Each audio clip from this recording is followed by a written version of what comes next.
Hello, hi guys! Magandang hapon sa inyo lahat. This is Chin from my Sigari channel, a faith healer o Zomata reader. So ngayong hapon natatagan natin na nagsabihin sa inyo ng ating mga gabay.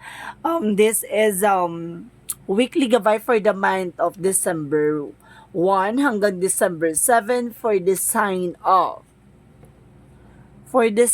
of Scorpio. So, Scorpio, welcome to my channel. Ano kayang messages, advices, at spirit guides ang ating masasaga for today's video?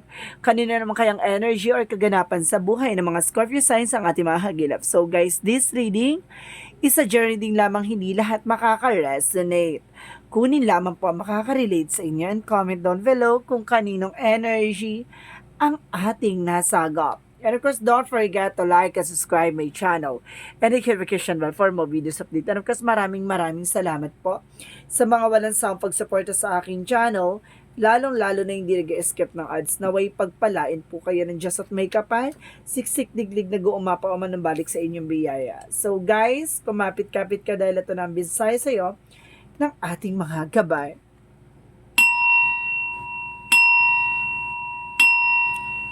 Angel Spirit Messages, give me information for the sign of Scorpio.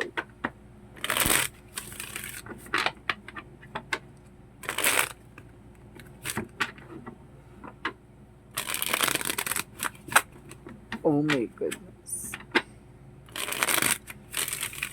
Okay, let's proceed. Angel Spirit Guide, please give me information for a weekly gabay. Oh my goodness, there's a devil. No? There's a devil energy. Unang baraha, it's a devil energy. So there's something addiction or depression or something mental health issues. Or some of you, there's an obsessions or there's information by negativities. And of course, dito, there's Knight of Swords. So there is a success driven, no? Kumbaga, there's a negativities around you, no? You need to take an action for this. And of course, there's a big changes coming in for you, no? So let's see what is additional messages. And of course, there's a Nine of Pentacles. So there's a blossoming abundance. At sinasabi dito na Nine of Pentacles is secure about sa finances. And of course, sinasabi dito na mukhang kailangan mo maging practical. And of course, kailangan mo habaan yung pasensya mo. At kailangan mo magtiyaga and protectionan yung ano man yung grounds mo, even your territory, even your finances, no? And of course, so you are also stubborn, no? Parang minsan, na ano ka na, parang naiinis ka sa mga bagay-bagay. It's a normal. And of course, there's a the moon card. So, there's a dream coming true or something illusions or something truth reveal. No? May mga bagay na malalaman ka dito. And of course, there's an anxieties, no? And of course, there's a Knight of Wands. So, there's a final push, no? Resilience. Ibig sabihin dito, kailangan maging tahimik ka, no? Kumbaga, magpatuloy ka sa ginagawa mo. Kumbaga, sa mo pinawawala na ng pag-asa or something na, kumbaga, napanghihinaan ng kumpiyansa sa sarili niya. So, you need to protect your power, no? Kailangan magpatuloy ka, no? Pero kasi maging tahimik ka lang. And of course, sinasabi dito, let's see, there is a page of listen to your intuitions and listen to your gut feelings, no? Makikinig ka lagi sa iyong intuitions kasi there's an inner voice na iyahatid sa'yo at may mga about sa spirituality na ipagkakalob sa'yo. May mga bagay na maglilinaw sa'yo, may mga bagay na magkaklaro sa'yo, at may mga bagay na ipaparating sa'yo ng angel spirit.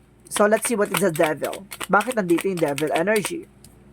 Because there's a Three of Wands. So, there is a foresight for trouble, moving abroad or something, no? May humaharang, no? Kung ikaw ay mangingibang bansa, there's a negativity, inaharangan nito ang pag-alis mo or something, no?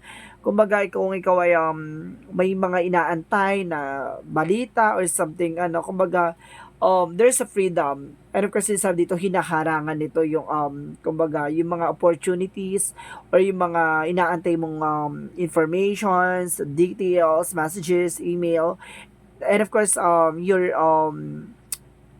your promotion, something ganon. May nasense ako sa na ganon. So, let's see what is the Knight of Swords. So, there's a Chariot card. There's a taking action, no? kumbaga kailangan mo kumilos, kailangan mo mag-take ng action. There's a victory and success dito, pero there's an information na you have a willpower, no? Determination sa ginagawa mo, and of course, magpatuloy ka lang. There's a success coming your way, and of course, there's an 8 of Wands, there's a fast communication coming in for you, there's a double clarification and trouble, no?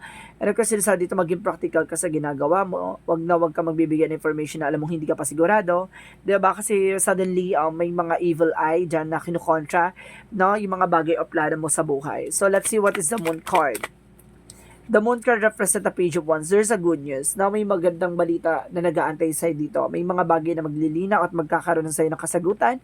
And of course, there's a good news and news. Something, letters or phone calls or something, messages, ganon, no? And email. So, let's see what is the Knight of Wands.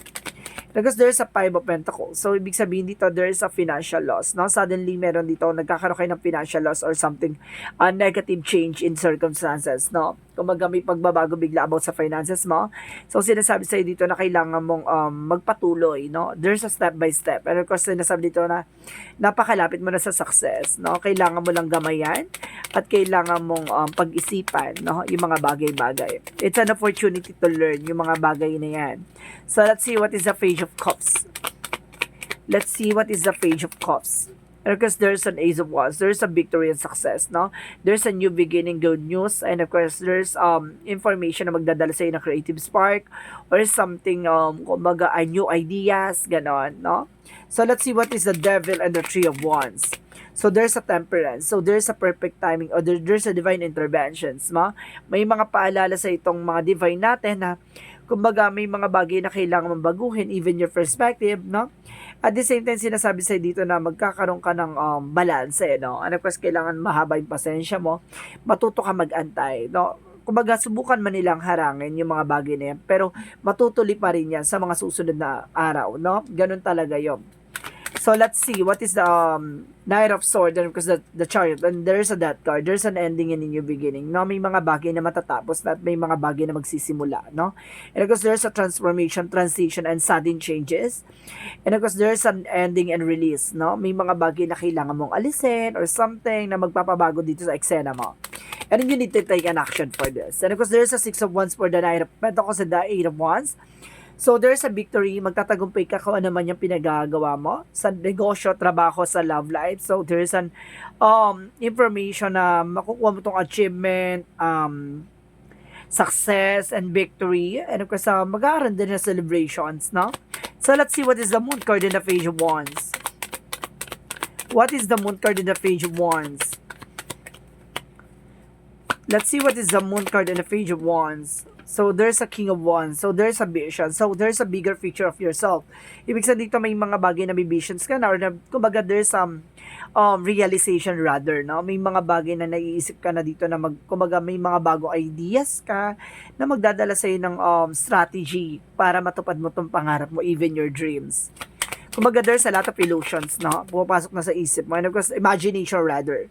And of course, there's a Knight of Wands. And of course, the 5 of Pentacles, there's a 3 of Cups. So, ibig sabihin dito, there is reunions or something, a celebration or something, a social gathering.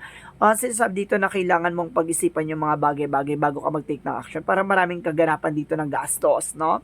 Na sinasabi na kailangan mong paghandaan. So, let's see what is the Page of Cups and of course the Ace of Wands. What is the Page of Cups and of course the Ace of Wands? So, there's an Ace of Cups. So yung sabihin dito, there's a new beginning, a new relationship, even a new romance and love, happiness, and joy. So, sinasabi dito, magkakaroon ka ng kaligayahan at celebration pagdating sa buhay pag-ibig. So, let's see what is the outcome. What is the outcome? Ang outcome is the 6 of Swords. There's a transitions, no? Kumbaga, there's, hinihintay mo pang kumalma yung tubig bago ka mag-take ng action. Nang sa ganun ay, wala maging balakid at wala maging problema. Ganon. Kumbaga, there's an healing process and healing progress. And of course, there's a moving on, moving forward. And of course, there's an information na kumbaga, panatiliing kalmado, no? And additional messages, there's a King of Cups, there's a devoted and supportive person, na?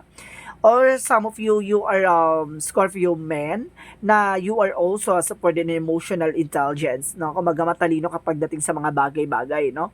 Kumbaga kalmado ka, pero alam mo sa sarili mo yung ginagawa mo, no? And of course, napaka-diplomatic mong tao. So, let's see what is additional messages. And of course, there's Ace of Pentacles. There's a potential for abundance. So, ibig sabihin dito, there's a big money, big opportunities coming in for you. Ito yung sinasabi ko naman. Pilitin man nilang harangin, no? Pilitin man nilang babagalin yung pagpasok na magandang kapalaran sa'yo. Pero at the end of the time, papasok pa rin yun. Pero yung karma, nababalik sa kanila. 'Di ba? Solid. So, let's see what is the outcome. Additional. There's a Two of Pentacles. There's a balance. Gusto ko malaman ang pinaka-outcome nitong the Devil, the Three of Wands, and the Temperance. So, see, there's a Six of Pentacles. Pagbabayaran nila yung mga ginagawa nila. And of course, King of Swords, being wise, magpatuloy ka, no? Kahit na ganun ang nangyayari, maging matalino ka sa there's a truth. Alam mo ang katotohanan sa likod ng eksena na yan. At the same time, there's a Five of Pentacles, there's a moving on, no? Kailangan mo panatiliin mag-move on sa mga bagay-bagay. Kumbaga may mga trauma man yan or something, disappointment or something, abandonment. Kumbaga there's an emotional instability na kailangan maging stable yung emotion mo, no? Kasi pipilitin itong guluhin ka, pipilitin itong kumbaga magulo yung mga plano mo. So kailangan magpatuloy ka, no? Tuloy-tuloy lang. Minsan nawawalan ka ng parang kumpiyansa or something. Nagkakaroon ka ng doubt, no? Nagkakaroon ka ng doubt or something, no? So, sinasabi dito, kailangan maging matalino and logic sa lahat ng bagay. And of course, there's a Six of Pentacles, magtutuloy-tuloy na about sa finances. And of course, pagdating naman sa outcome, there's a transitions. Transitions, devoted, and protections pagdating sa finances. And of course, there's opportunities. And there's a money investment coming in for you with a balance, no? Balance sa emotional, practical, finances, career, and health, and of course, your love life. Diba? So, let's see. Power the deck, there's a Lovers. It's all about love life. It's all about love. It's all about major changes. So, let's see what is the Love Oracle card. Diba? So, tingnan natin. So, what is the Love Oracle card?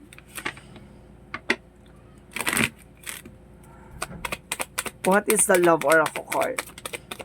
There's an head of the card. So, see, nasa iyo yung alas, diba? So, there's a take a chance and risk, no? Kailangan mo lumaban at kailangan mo sumagal. Magpatuloy ka. Ganun yun. Diba? Kasi minsan dito, susubukan dito yung yung sarili mo, ganun. Kasi titignan dito kung magugulo ka, kung sa focus mo ba maaalis ka dun sa, 'di ba? Sa focus sa mo sa talagang goal mo or talagang intentions mo, ganun. There's an unconditional love. There's a kisses, no? And because there's a giving and receiving affection, falling in love. So, ibig sabihin, pagdating sa love life, there's a balance, no? Balance ang inyong emotion with your partner, with your love life, 'di ba? So, let's see what is the fairy messages. Magical. And your wish is granted. Oh my God. Kita mo yan? Your wish is granted. Diba? What you've asked for is coming true. So, ibig sabihin, mangyayari itong hiningi mo. Mangyayari yung hiniling mo. Diba? Maghari nawa.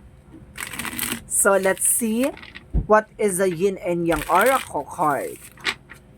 What is the Yin and Yang Oracle card for you is, there's a seed. So, see, kung ano man tong tinanim mo, kung ano man tong, nag-invest ka, kung ano man tong, kumbaga, pinag-aabalahan mo or something na ginawa mo, magkakaroon to ng cause and effect sa'yo. So, ibig sabihin, kung ano yung mga tinanim mo, siya to magbubunga. Diba?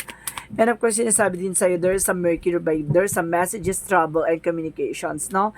Maraming ganap dito, maraming travel, and there's a lot of communications and messages coming in for you. And because there's an air sign, some of you may kinalaman ng air, Gemini, Libra, Aquarius sa'yo. So, let's proceed tayo sa ating angels messages. Let's proceed for angels messages for you. And there's a success, no? Magtatagumpay ka daw dito, no? Sa larangan sa larangan, even sa love life, there's a success coming in for you. And of course, there's a failure. Now, may mga bagay or mistake kang nagagawa. It's an opportunity na para matutunan mo yung mga bagay na yan. So, let's see what is additional chakra messages for you. So, let's see what is additional chakra messages for you. Additional chakra messages. There's a despondency, no? Minsan parang naguguluhan ka or something, parang hindi mo na alam yung nangyayari or wish or something, no? Pero sinasabi sa'yo dito na nandun ka man sa sitwasyon na parang hirap pa na, pero at lugmok na pero iaangat ka niya. 'Di ba? Magtiwala ka lang. There's a growth, no? Kumbaga, yung ugat na yan, kumbaga, dadami yan at talaga mamumunga yan, no? Lalaki at magkakaroon ng expansion. Additional chakra messages. And there's a victim. Maaaring biktima ka, no, ng mga negativities or something black magic involved. Pero, huwag ka mag-alala, no? Na may mga bagay talaga na sinusubukan tayo. So, let's see what is additional energy messages.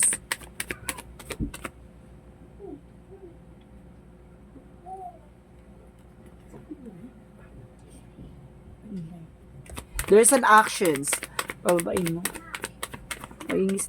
Or see, I told you, there's a deceit, no? May mangkukulam dito. Kita mo yan? May mangkukulam. Kaya ito yung sinasabi ko, di ba?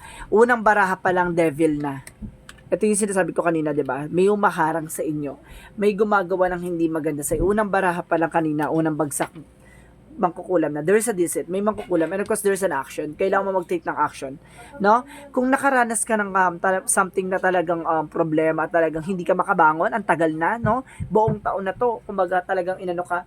So, you need to take an action. Huwag mo nang antayin na pumasok ang buong taon sa susunod na taon na 2024 na same scenario pa rin. So, you need to take an action. Protectionan yung sarili mo. Kasi, hanggat hindi mo to nasisira at hindi mo nababasag yung ginawa niya, magpapatuloy to, no? Tuloy-tuloy pa rin yung delays, diba? So, kailangan yung mag-take ng actions. And there's the guardian and the gate. So, ibig sabihin there's a lot of discoveries. Marami ka pang madidiscover dito. And let's see what is Archangel Michael messages for you. Let's see what is Archangel Michael message. Admit the truth to yourself and act accordingly. See, stop pretending, no? Huwag ka magpapanggap, huwag ka sa sarili mo, magsisinungaling sa sarili mo.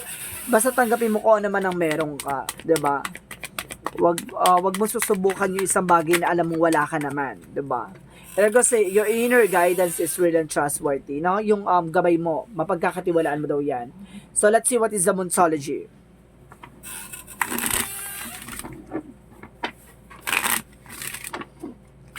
Let's see what is the Monsology.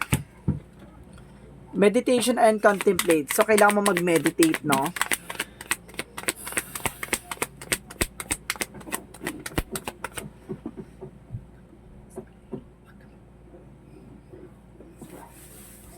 And there's a show the world the real you. Ipakita mo sa mundo kung sino ka, kung ano yung kakayanan mo, at kung ano yung mga bagay na ipapakita mong kakayanan mo, no?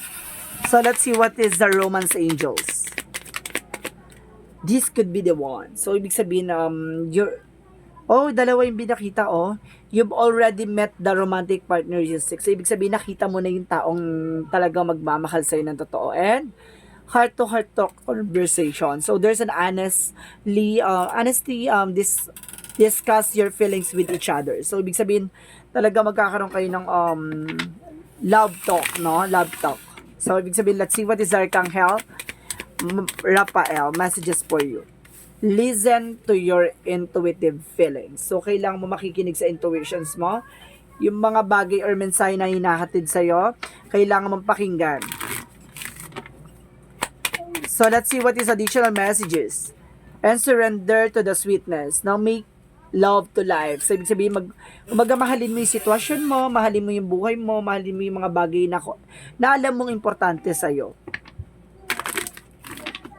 So, let's see what is additional messages. Spiritual teacher. So, kailangan mo na albularyo, no? Kailangan mo na albularyo. There's a spiritual teacher. Kailangan mo albularyo dito.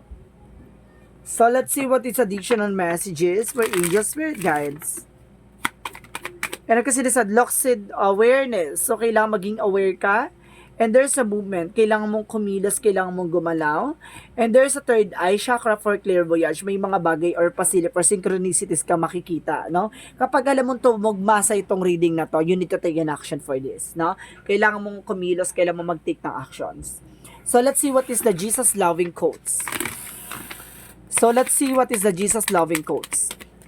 I will not leave you comfortless, I will come to you. So ibig sabihin dito, hindi kayo iwan ni God na parang wala lang, no? So ibig sabihin dito, bibigyan ka niya ng instrumento para makatulong sa iyo, no? May mga bagay synchronicity or sign kang ihatid sa iyo na para maunawaan mo yung nangyayari behind your back. Parang there's an information na katulad nito, napanood mo to. So ibig sabihin nito, kumbaga there's a sign, no? Sign to ni God na para malaman mo yung nangyayari sa iyo, kaya ganto, ganyan.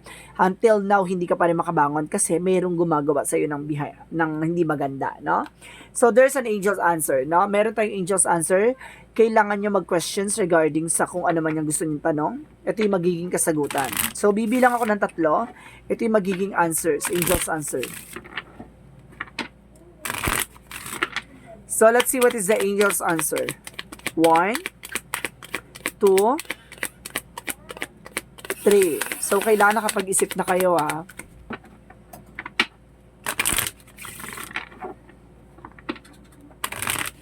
Okay. Go na, laban na natin. Angel's answer, give me information. There's a choose new directions na kailangan pumili ng mga bagong direksyon or bagong way, no? Additional messages, angel spirit guides.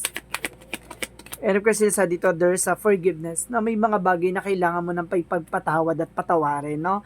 Hindi para sa kanila, para sa sarili mo. Kasi isa pa yan sa nagsisilbing blockages. No, magpatuloy ka, ganun lang yun. Additional, one more card. If you believe. Basta naniniwala ka, no? If you believe. So, let's see what is the angel's number.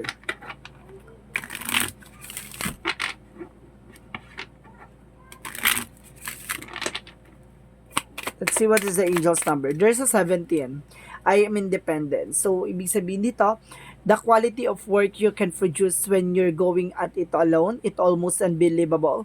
You are as an independent as you are ambitious, capable of performing every step of the way with efficiency and focus and skill. So, ibig sabihin dito, napaka-independent mong tao. Kayang-kaya mong tumayo sa sarili mong paa at kayang-kaya mo manindigan at gumawa ng bagay na alam mo magkakaroon ng pagbabago sa buhay mo. No? So, let's see what is the messages of life. What is the messages of life? Live for love. No? So, sinasabi dito, today I put love into everything I do. This is the love that gives life to all things, and I open my heart to this greater power.